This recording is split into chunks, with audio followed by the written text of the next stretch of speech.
আমরা ব্যারিস্টার ওয়াসিম আপনার কাছে একটা বিষয় জানতে চাইবো যে আমরা যতটুকু জানি আওয়ামী লীগের 30টি আওয়ামী লীগ অধ্যুষিত আসন রয়েছে, যে সব জায়গায় হয়তো বিএনপি জামাত সবারই তো প্রার্থী রয়েছে। সকলেই বলছেন সকলেই আওয়ামী লীগের ভোটারদের টানার জন্য মরিয়া। এই জায়গায় বিএনপি আসলে আওয়ামী লীগের সাথে কোনো জায়গায় কি নেগোসিয়েশন করা, ভোটার টানা, এই জায়গায় কি বেশি গুরুত্ব দিচ্ছে?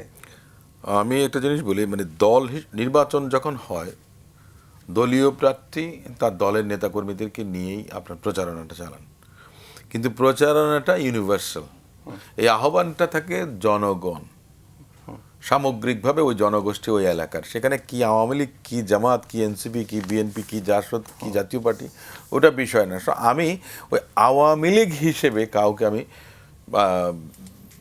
ব্র্যান্ডিং করতে চাচ্ছি না। বিএনপি সকল ভোটারকেই আপনার আকৃষ্ট করতে চাইবেন তাদের পক্ষে আনার জন্য, তাদের পক্ষে ভোট দেওয়ার জন্য। সেদিক থেকে সব ভোট যে আপনি বললেন যে 30টি আসনে আওয়ামী লীগের ভোট তো সারা বাংলাদেশে 300 আসনে আছে, কিছু না কিছু ভোট তো আছে না? তো 30টি আসনে আপনি বলতে পারেন যে তাদের ভাস্ট মেজরিটি তাদের হয়তো বা, গোপালগঞ্জের কথা বলেন আপনি, ফরিদপুর, মাদারীপুর, রাজবাড়ী, বিভিন্ন ওই বেলটা যেটা আর কি, তো সেই ফরিদপুর ডিভিশনের যেটা, ইভেন খুলনারও কিছু অংশ আছে, খুলনাতেও আছে, বাঘেরহাট বা যে সমস্ত কথা। তো সে সমস্ত জায়গায় আওয়ামী লীগের আমরা যে কথাটা আমরা দুজনেই কিন্তু এর আগেও আলোচনা করেছি, যারা একেবারে ব্র্যান্ডেড পাপিষ্ঠ যারা, তারা হয়তো দেখা গেছে যে আপনার আসবেন না, তারা লোকচক্ষুর অন্তরালেই তারা থাকবেন, একটা বিষয়। আর যারা মনে করেন যে সাধারণ সমর্থক, তারা তো ভোট কেন্দ্রে আসবেন, আসতেই পারেন। এখন যে কোনো রাজনৈতিক দল কিংবা প্রার্থী তাদেরকে অ্যাপ্রোচ করবেন, এটা খুব স্বাভাবিক এবং সঙ্গত কারণে আমি মনে করি যে এটা যৌক্তিক। এক্ষেত্রে কোনো দল হিসেবে না, একজন ভোটার হিসেবে প্রত্যেকের আইডেন্টিটি, সে একজন ভোটার, ফ্র্যাঞ্চাইজি, তাই না? তো সেই দিক থেকে আমি মনে করি যে এই ভোটটা কোন দিকে যাবে এটা তো আমরা বলতে পারবো না, আমরা বুঝতে পারবো না এখনো। মুসা যে কথাটা বললেন যে একটা অপেক্ষা তো করতে হবে, কালকের মধ্যেই তো সব কিছু শেষ হয়ে যাবে। তবে তারাও চিন্তা করবেন যে এই দেশটা, কারণ ভালো মানুষও আছে তো আওয়ামী লীগের মধ্যে, তারাও কিন্তু চিন্তা করবেন দেশটা কি 71 বিরোধী স্বাধীনতা বিরোধীদের হাতে যাবে, নাকি স্বাধীনতার পক্ষের শক্তি কিংবা 24-এর আন্দোলনে সবাই ছিলেন, আওয়ামী লীগ ফেসিস্ট বাদে বাকিরা সবাই ছিলেন, কিন্তু সামগ্রিকভাবে সমষ্টিগতভাবে সেই 71-এর কথা বলেন, 90-এর কথা বলেন, 24-এর কথা বলেন, সব কিছু মিলিয়ে কোথায় কাদের কাছে থাকা উচিত, কাদের নেতৃত্বে দেশটা পরিচালিত হওয়া উচিত, এটা সমগ্র দেশের জনগণ ভাববেন। অনেকেই বলে থাকেন জামাত এবং আওয়ামী লীগ এই দুটার সম্পর্কের জায়গায় বৈরিতার জায়গাটা চরম রকমের। এই ভোটের মাঠে এসে জামাতের ভোট কি আওয়ামী লীগের ভোট কি জামাতের ভোট বক্সে পড়তে পারে না, এটা আমি একটা কথা বলি, এটা হবে ব্যক্তি, ইন্ডিভিজুয়ালের ক্ষেত্রে। আমি আমার কমফোর্ট জোন কোথায় আছে, আমি কোথায় কমফোর্টেবল, কার কাছে আমি আশ্রয়টা ভালো পাবো, কে আমাকে প্রোটেকশনটা বেশি দিতে পারবে, এটা ডিপেন্ড করবে তার উপরে। দেখা গেছে যে একটা এলাকাতে আপনার 20 জন আওয়ামী লীগের আছে, এই 20 জনই যে জামাতের শেল্টার চাইবেন তা না, কিন্তু এই 20 জনের 5 জন বা 10 জন বিএনপিরও চাইতে পারেন, জামাতেরও চাইতে পারেন, এনসিপিরও চাইতে পারেন। এটা কেন চাইবেন? দেখেন, সমাজের মধ্যে তো বাস করতে গেলে আমরা তো সামাজিক, সমাজবদ্ধ জীব। আমার ব্যবসা বাণিজ্য আছে, আমার পরিবার পরিজন আছে, সব কিছু মিলিয়েই তো আপনার টেকে থাকাটা, তো টিকে থাকার জন্য সব কিছুই করতে পারে। কিন্তু একেবারে এমন না যে ওই 20 জনই কোনো একদিকে যাবেন, এমন কোনো কথা নেই। তবে সংখ্যাগরিষ্ঠ অংশ বোঝার চেষ্টা করবেন যে তারা কারা সরকার গঠন করতে পারেন, কাদের সম্ভাবনাটা বেশি, তাদের পক্ষেই যাবেন। আওয়ামী লীগ এবং জামাতের মধ্যে বৈরিতা, এই বিষয়টা আমার মনে হয় না যে সঠিক। জামাতকে আওয়ামী লীগ বিভিন্ন সময়ে আপনার কাজে লাগিয়েছে, আমরা যাকে বলি যে পলিটিক্যাল, এটাকে বলি balance of convenience and inconvenience. যখন আমার সুবিধা তখন না, 90-এর আগে না, ইভেন দেন গত 15 বছর হতো। মনে করেন জামাতের নেতাদের ফাঁসি হওয়ার পরেও জামাতের নিবন্ধন বাতিল হয়েছে, কিন্তু জামাত ইসলাম নামের রাজনৈতিক দলকে কিন্তু ব্যান করেনি, ওটা আদালতের মধ্যে ঝুলিয়ে রেখেছে, অর্থাৎ মূলাটা ঝুলিয়ে রেখেছে অনেকটা এরকম।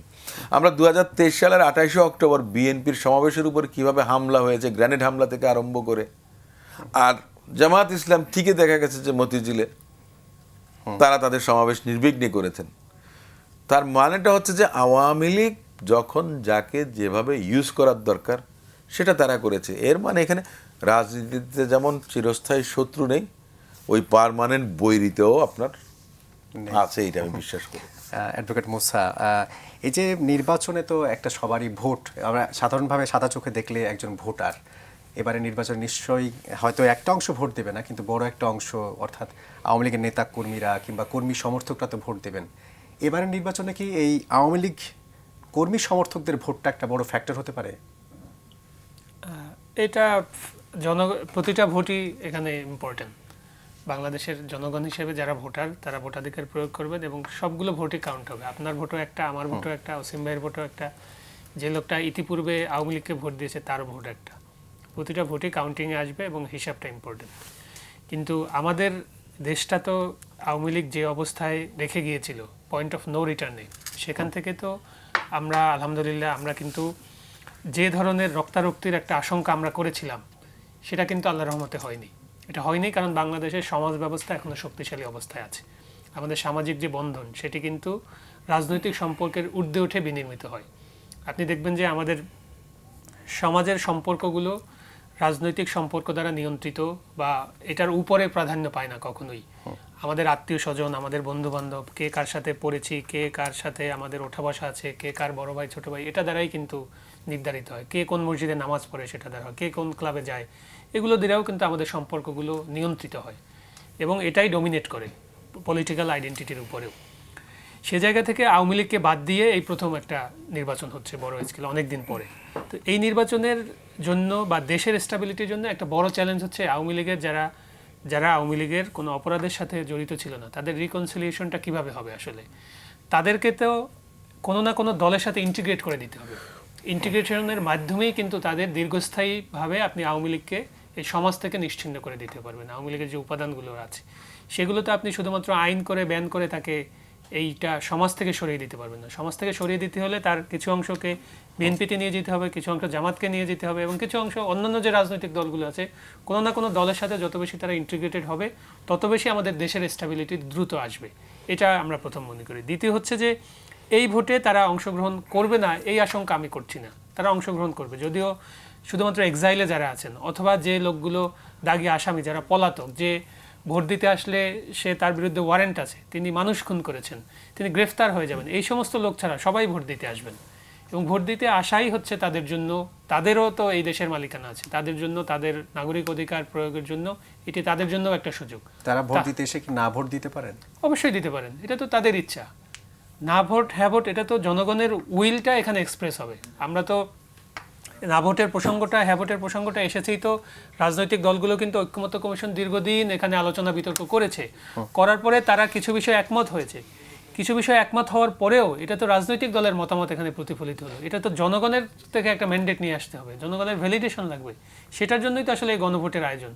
এবং সেখানে হ্যাঁ ভোট যেভাবে আসতে পারে না ভোটও আসতে পারে। কিন্তু গণভোটের এই যে যেটা ব্যারিস্টার ওয়াসিম বলছিলেন যে হ্যাঁ বা না ভোটে তেমন উৎসাহ জনগণের নেই, আপনি কি মনে করেন যে এই উৎসাহ? আমি এইটা মনে করি না, আমি এইটা খুবই রেসপেক্টফুলি আমি ডিসএগ্রি করি।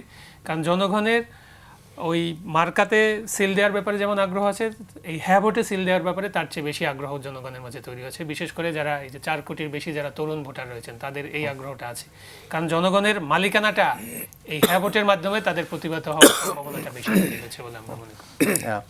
আমরা যেটা সাধারণত জানি যে প্রত্যেকটা নির্বাচনেই কোনো না কোনো ইশতেহার তো থাকেই এবং ইশতেহারে বড় কোনো পরিবর্তনের আভাস দেওয়া হয়। এবারে নির্বাচনে কি বিএনপির তেমন কোনো ট্রাম্প কার্ড আছে যেটার জন্য আসলে বিএনপিকে চয়েস করবে ভোটাররা? না, দেখুন, প্রথম কথাটা হচ্ছে যে আমাদের দলের চেয়ারম্যান তিনি বলেছেন যে দুর্নীতির বিরুদ্ধে যে ড্রাইভের কথাটা বলেছেন। আমরা তো পিছিয়ে গিয়েছি, মনে করেন যে স্বাধীনতার অব্যবহিত পর থেকেই আপনার দুর্নীতিটা আমাদের সঙ্গী, নিত্যদিনের সঙ্গী হয়ে আসে। এটা দিনে দিনে এটার মাত্রা বেড়েছে। অথচ দুর্নীতির বিরুদ্ধে ড্রাইভ, দুর্নীতি যদি আপনি দমন করতে পারেন এবং লাগামটা একদিনে রাতারাতি আপনি পারবেন না। যেমন উনি ফ্যামিলি কার্ডের কথা বলেছেন, এই অর্থায়নটা কোথার থেকে হবে, বাস্তবায়নটা কীভাবে করবেন আপনি? কৃষক কার্ডের কথা বলেছেন, কৃষক কার্ডের কথা বলেছেন তিনি, আপনার বৃত্তির কথা বলেছেন, মেয়েদের ডিগ্রি পর্যন্ত আপনার অবৈতনিক শিক্ষা ব্যবস্থার কথা বলেছেন। তাহলে আপনার কত ফান্ডিং লাগবে, আমাদের বাজেট যেটা আছে তার কত একটা বড় অংশ সেখানে চলে যাবেন। স্বাস্থ্য খাতের কথা বলেছেন। আমাদের মুশকিল হয়ে গেছে কি সিস্টেম লসটা, যেটা যে দুর্নীতি। আপনি যদি রেভিনিউ বেশি আর্ন করতে পারেন তাহলে আপনি অন্য জায়গায় সেটা কাজে লাগাতে পারবেন, তাহলে একটা আরেকটার সঙ্গে কিন্তু পরিপূরক, সম্পূরক না, এটা পরিপূরক। আপনার এটা যদি হয় তাহলে আপনি ওটা করতে পারবেন, তার মানে কি আপনাকে সবগুলো কিন্তু একসঙ্গে করতে হবে। কর্মসংস্থানের যে কথাটা বলেছেন, যে 4.5 কোটি নতুন ভোটার যারা আছেন, আপনার মনে করেন যে বিশ্ববিদ্যালয়ের ডিগ্রি আছে কিন্তু আপনার কর্মসংস্থান নেই, আপনার স্বপ্ন আছে কিন্তু আপনার সুযোগটা নেই। তো এই সব কিছু আপনি যখন বাস্তবায়ন করতে চাইবেন, তো করতে গেলে তো আপনার ভিশনটা সেরকম হতে হবে, আপনার কর্ম পরিকল্পনাটা সেরকম হবে যে আপনি অনেক কিছুই একসঙ্গে করতে হবে, কিন্তু আপনি একা পারবেন না, সবাইকে নিয়েই করতে হবে, বাংলাদেশের জনগণকে নিয়েই করতে পারবেন, যেটা বাংলাদেশ জাতীয়তাবাদী দলের চেয়ারম্যান ম্যানিফেস্টোতে উল্লেখ করেছেন। অনেকগুলো বিষয় আছে, দেখা গেছে আমার কাছে যেই কারো কাছে মনে হবে যে ফ্যামিলি কার্ড আপনি দেবেন 4.5 কোটি, সবাই ভাবছেন যে বোধহয় 4.5 কোটি বোধহয় একেবারে প্রথম মাস থেকেই দেবেন, না তা না, এটা পর্যায়ক্রমে দেবেন। আবার অনেকে আবার বলেন যে এটা তো আওয়ামী লীগও করেছিল, স্মার্ট কার্ড করেছিলেন 1 কোটি, আওয়ামী লীগ করেছিল তাদের শুধু আওয়ামী লীগ ফ্যামিলি, যেটা আওয়ামী লীগের একেবারে দলীয় যেটা কর্মী বা ওই রকম, তারা সেভাবে করেছে। এটা তো তা না, এটা তো সমগ্র দেশের জনগণের জন্য।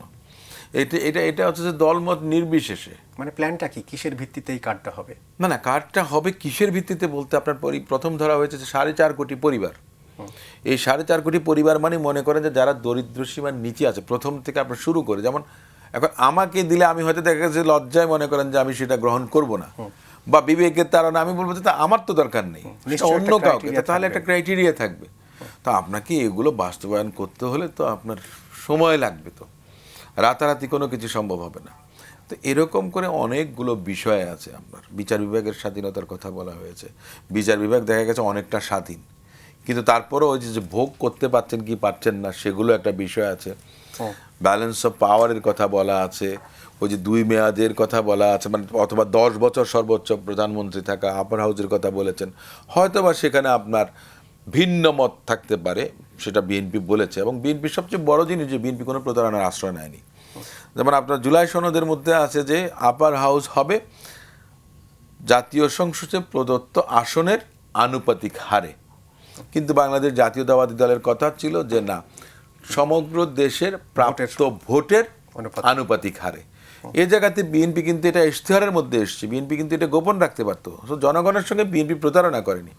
আরও কয়েকটা বিষয় আছে যেখানে বিএনপি নিজের মতটা স্পষ্ট করেছে, অর্থাৎ আমি আমার ইশতেহারটা, আমাকে যদি আপনি যদি আমারটা পছন্দ হয় তাহলে আপনি আমাকে ভোট দেবেন, আর আপনি আমাকে যদি ভোট দিয়ে থাকেন তার মানে আমার ম্যান্ডেট আছে, আপনি আমাকে ম্যান্ডেট দিয়েছেন। এই দিক থেকে এই যে ট্রান্সপারেন্সি, যে ফেয়ারনেস, আমি মনে করি যে এটাও একটা পজিটিভ দিক। কেউ কেউ বলে থাকে, কেউ কেউ অভিযোগ করা, বিএনপি হয়তো আড়ালে গিয়ে বলার চেষ্টা করে যে হ্যাঁ ভোটের পক্ষে আসলে প্রত্যক্ষভাবে বিএনপি নয়, তারাও একটা অংশ না ভোটকেই উদ্বুদ্ধ করছে। দেখেন, আমি একটা কথা বলি না, আমি মনে করি যে আমাদের দলের চেয়ারম্যান এবং মহাসচিব তারাই দলের অথরিটি, তারাই কিন্তু সমগ্র দেশের জনগণকে আহ্বান জানিয়েছেন, ম্যানিফেস্টো তো সেই কথাটাই বলেছেন, এটাই আপনার ইউনিভার্সাল ট্রুথ, তাই না? এটার ইমপ্লিকেশনস বলেন, অ্যাপ্লিকেশনস বলেন, এটা জেনারেল। এখন আপনি বাধ্য কাউকে করতে পারবেন না। আমি মনে করি যে মাননীয় প্রধান উপদেষ্টা যে বলছেন যে হ্যাঁ ভোট দেন, হ্যাঁ ভোট দেন, আপনি অপশন দিয়ে দিয়েছেন, এটা তো আমার ফ্রিডম, আমার লিবার্টিটাকে আপনি কাটিল করছেন, আপনি আমাকে ফোর্স করতে পারেন না। আপনি বলতে পারেন, বেছে নিতে পারে, আপনি বলতে পারেন যে হাঁয়ের পক্ষে দিলে ভালো হবে, বা এই এই কারণে হাঁ দেওয়া উচিত। সেই পরিমাণ ক্যাম্পেইন কিন্তু হয়নি সরকারের পক্ষ থেকে, মানে নির্বাচন কমিশনের পক্ষ থেকে সে ধরনের ক্যাম্পেইন কিন্তু অতটা হয়নি। আর যতটুকু হয়েছে যে আপনি কাউকে বাধ্য করতে পারেন না, না আপনাকে হাতে দিতে হবে, বা আপনার মানে হাতে দিলেই দেশ পরিবর্তন হয়ে যাবে, বাংলাদেশ বদলে যাবে, এই গ্যারান্টি কেউই দিতে পারে না। একটা বিষয় জানতে চাইবো যে এই কেউ কেউ বলার চেষ্টা করছে, বিশেষ করে জামাতের কিংবা এনসিপি, তারাও হয়তো স্বপ্ন দেখছে তারা সরকার গঠন করতে পারবে, এমন ল্যান্ডস্লাইড, তারা হয়তো ল্যান্ডস্লাইড না বললেও সংখ্যাগরিষ্ঠ পাওয়ার স্বপ্ন দেখছে। As a BNP leader, as a একজন ভোটার কিংবা একজন রাজনীতি সচেতন মানুষ হিসেবে আপনি কিভাবে এটা দেখছেন যে তারা কি আদৌ এমন কিছু করেছে যে কারণে জামাত বা 11 দলীয় জোট তারা এত ভালো কিছু করতে পারে? না, আমি এরকম মনে করি না। জহিরুল মুসা উনি প্রথমে বলেছিলেন যে জামাত কখনো 300 আসনে তাদের প্রার্থী দিতে পারেননি।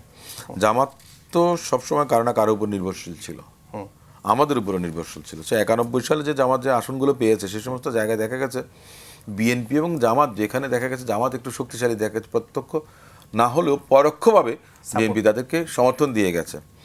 বিএনপি বাদে যখন 96 সালে নির্বাচন করলো তখন জামাত কিন্তু 2টি আসন পেয়েছিল। 2001 সালে তো বিএনপির সঙ্গেই তারা নির্বাচন করেছিল জোটের, যে সেখানেও সিট মানে তাদেরকে যেগুলো দেওয়া হয়েছিল 20-22টার মতো আসন দেওয়া হয়েছিল। এখন এই 300 আসনে শরিকদেরকে যে করা সিট দিয়েছেন, এনসিপিকে 30টি দিয়েছেন, অন্যান্য ইসলামী রাজনৈতিক দল তাদেরকে কিছু সিট দিয়েছেন, জামাত সম্ভবত 199টি আসনে বোধহয় নির্বাচন করছেন তারা, তাদের প্রতীক নিয়ে, দাঁড়িপাল্লার প্রতীক নিয়ে। একটা ভ্যাকুয়াম হয়ে গেছে, তার মানে এই না যে এইসব ভোট তারা নির্ভর করবেন, তারা রিলাই করতে পারেন। যেমন আমরা যেটা বলি যে আওয়ামী লীগের সাধারণ সমর্থক যারা আছেন তারা তাদের ভোটটা পাওয়ার আশা হয়তো বা জামাত করতে পারেন, কিন্তু এটা এই পর্যায়ে যায়নি যে বাংলাদেশে জামায়াত ইসলাম বা অন্যান্য রাজনৈতিক দলগুলো মিলে সরকার গঠন করতে পারবেন। আমার নিজের একটা মানে ধারণা যে জামাত হয়তো 45 থেকে 60 আসন সর্বোচ্চ, আমার যতটুকু ধারণা। কারণ ওনাদের হিসাব ওনাদের কাছে, আমার হিসাব আমার কাছে, জনগণের হিসাবটাই মনে করেন যে আগামীকাল আসবে। তবে সে ধরনের অবস্থা তৈরি হয়নি। যেমন 91 সালে ওনাদের ভোট কত ছিল জামাত ইসলামের, তাই না? সেটা আপনার কোন পর্যায়ে কতটুকু এসছে এখন, এমন অবস্থা তৈরি হয়নি যে জামাত আপনার 50, আমার হিসেবে আর কি 50 অতিক্রম করার মতো অবস্থা এখনো হয়নি। আপনি কি এটার সাথে একমত? এই যে 50-এর বেশি আসলে পাওয়া সম্ভব কিনা, কিংবা যদি পেতেই যায় বা পেয়েও যায় সেই ক্ষেত্রে ম্যাজিকটা কি, কোন ম্যাজিক দিয়ে জামাত আসলে ক্ষমতায় যাওয়ার স্বপ্ন দেখছে? দুইটি বিষয়। প্রথমত হচ্ছে অসীম ভাইয়ের যে মতামত, ব্যক্তিগত মতামত তিনি দিয়েছেন, এটা আমি শ্রদ্ধার সাথে এটা গ্রহণ করছি। কিন্তু তিনি যে সমস্ত ডেটার উপর নির্ভর করছেন, আমাদের ঠিক এই জায়গাটায় একটু মনোযোগ দেওয়া দরকার যে আমাদের 2001 সালের পর থেকে আর কোনো ধরনের কোনো গ্রহণযোগ্য ডেটা কিন্তু আমাদের সামনে নেই। আমাদের যত আলোচনা, আমাদের সব কিছুর প্রিজাম্পশন কিন্তু 2001-এর আগ থেকে। আমাদের 91-তে কী হয়েছে, 96-তে কী হয়েছে, 1-এ কী হয়েছে, এরপরে কিন্তু কোনো ডেটাই আমরা ব্যবহার করতে পারছি না। অর্থাৎ আমরা যে কথাগুলোই বলছি সবাই নিজস্ব বাবল থেকে এই কথাগুলো বলছি। আমাদের সত্যিকার অর্থে কোনো ইলেকশনের পরে হয়নি। বাংলাদেশের প্রচুর তরুণ প্রজন্ম যে এর ভিতরে অংশগ্রহণ করেছেন, তারা ভোটার হয়েছেন, তারা কিন্তু ভোটাধিকার প্রয়োগ করতে পারেননি। তাদের কোনো ডেটা আমাদের কাছে নেই, অ্যাভেলেবল নাই, কোথাও নাই, কারো কাছে নাই, যে সংস্থাগুলো জরিপ করছে তাদের কাছেও নাই।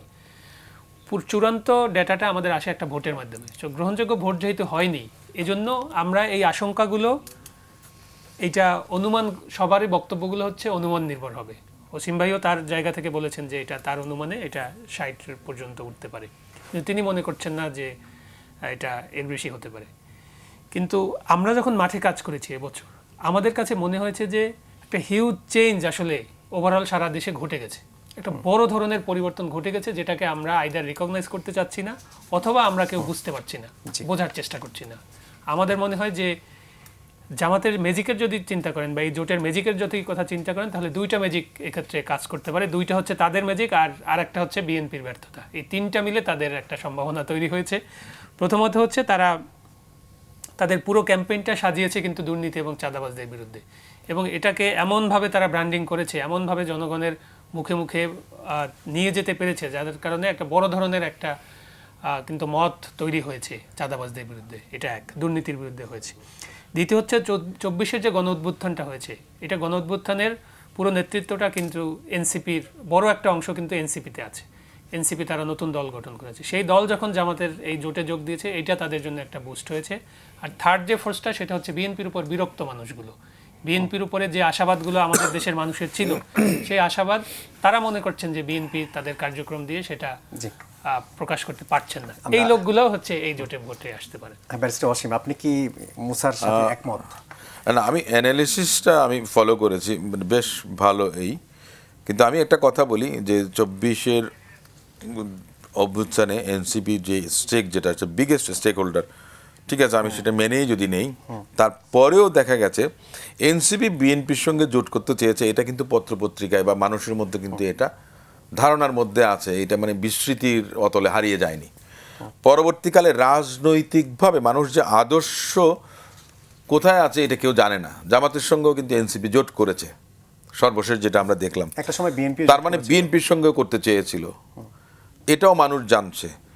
এ জায়গা থেকে একটা জিনিস বোঝা যায় যে এখানে আদর্শের কোনো মূল্য নেই, এখানে আদর্শের কোনো মূল্য নেই। এখানে হচ্ছে যে আপনার share, proportion of power sharing, এটা একটা বিষয়। জি, জামাত যে ক্যাম্পেইনগুলো করেছে, দেখেন এই যে টাকা নিয়ে যে এখন ধরা পড়ছে জামাতের নেতারা বা স্বতন্ত্র বিভিন্ন জায়গায়, এগুলোও কিন্তু ইলেকশনের মধ্যে এই যে যেমন আগে একটা যেরকম ছিল, এখন কিন্তু আরেকটা বিষয়ও আসবে। এই যতগুলো চাঁদাবাজির ঘটনা ঘটেছে, বিএনপি 7-8 হাজার নেতাকর্মীকে গ্রেফতার করেছে। একজন বিএনপির নেতা আপনার যেখানে মনে করেন যে আবুল হাসনাত আবদুল্লাহ, যার বিরুদ্ধে আপনার অ্যাপিল করেছিলেন, যার মনোনয়ন বাতিল হয়ে গেছে, তিনি অন্য একজন স্বতন্ত্র প্রার্থী মানে ট্রাকের পক্ষে, ওনার একটা মুখের বক্তব্য, সেটাও বিএনপি কিন্তু আপনার বরদাস্ত করেনি, তাকে সঙ্গে সঙ্গে বহিষ্কার করেছে। ধন্যবাদ আপনাকে। এই জন্য আমি বলছি যে এটা অনেক। দর্শক, বিআরবি কেবল সিলেকশন এক্সপ্রেস অনুষ্ঠান আজ এখানেই শেষ করতে হচ্ছে। আমরা আগামী সময় আবার দেখা করব সেই প্রত্যাশা শেষ করছি। শুভ অপরাহ্ন।